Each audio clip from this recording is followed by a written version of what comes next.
It's a bit surreal, but fortunately, I'm a lot more relaxed than I was in our Los Angeles premiere and the London premiere. It's mind-boggling to be here at this very moment on Mandela Day, and it feels the same way I felt when we brought the Broadway production here in 2007, 2008.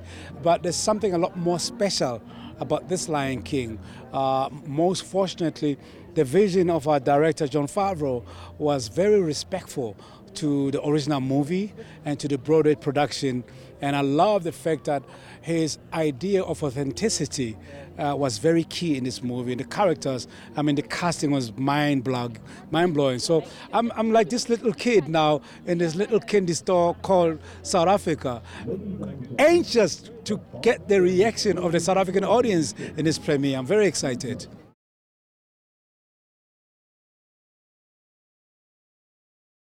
Sometimes I don't know if I should answer that because I'm the kind of person that looks forward to people's reaction.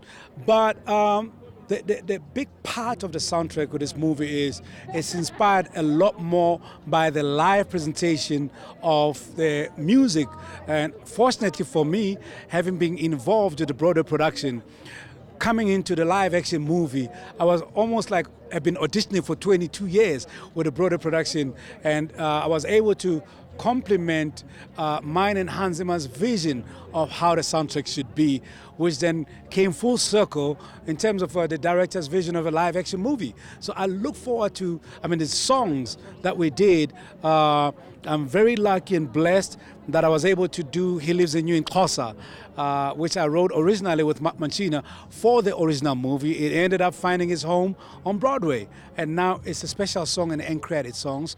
And of course, the very special song for me in this movie is our rendition of Mbube, dedicated to the original composer Solomon Linda, and done in a way that hopefully South Africans will appreciate the effort to really bring to the forefront this classic and take ownership of Mbube, originally written by Solomon Linda. So, it's so much in the music menu that I could talk about, but I just kind of look forward to people reacting to it.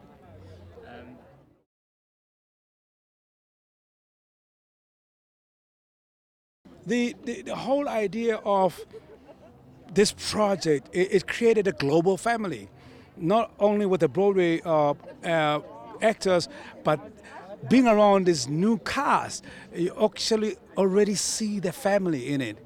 Now for us as people that are behind the music, it's not like we've been away. We've been involved with the Broadway production, and we had this beautiful experiment that was preparing us for this movie.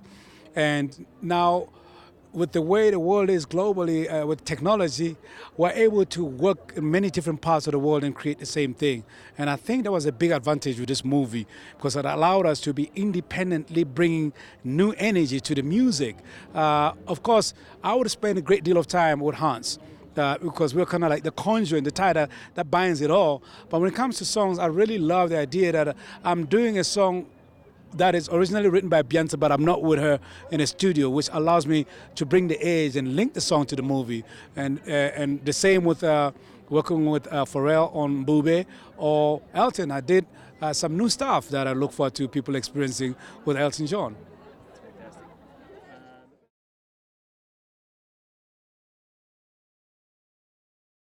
I think a conclusion of a beautiful journey that started 25 years ago, and most importantly for me, I look forward to what I believe will be the pride that South Africans and Africans have over the presentation of this movie, and how it really gets deeper into who we are as a people and as a continent inside a global story that people from all over the world can relate to.